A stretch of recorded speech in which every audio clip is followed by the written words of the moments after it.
the main thing that you would notice here, working with someone who feels like that they are confident in their abilities and they, are confident in the fact that they're going to be supported by their leaders, are people who,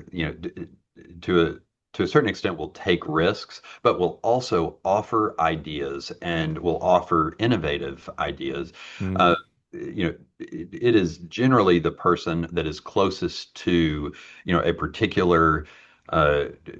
job duty or responsibility or initiative that's going to have insights that, myself as the head of the company is not going to, it is not going to have, and that they're going to be able to offer ideas that are opaque to me,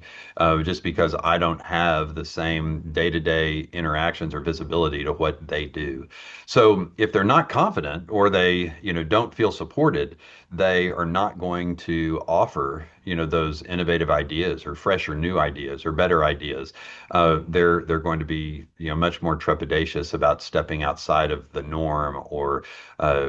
risking failure in Mm. some way. And so it's important that they feel confident and that they feel capable. What I strive to do here, and what I feel is the most effective, is to, remain pretty unflappable and almost as though you were expecting, a failure initially, and to, make sure that they know that,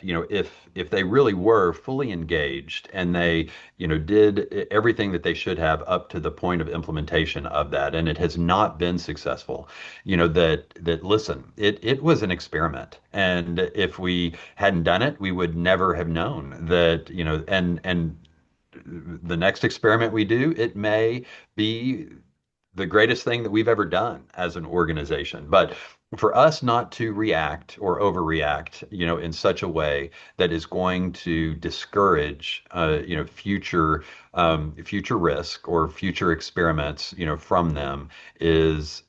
really key. And then help if there is, any fallout, from that to, as a leader, be one that will take some of the blame if we have to, and work together to mitigate the damage with them, at the time. And then, it will continue to build confidence, or at least keep their confidence from, overly eroding, in such a way that they will be reticent to, to offer a new idea or a new experiment the next time.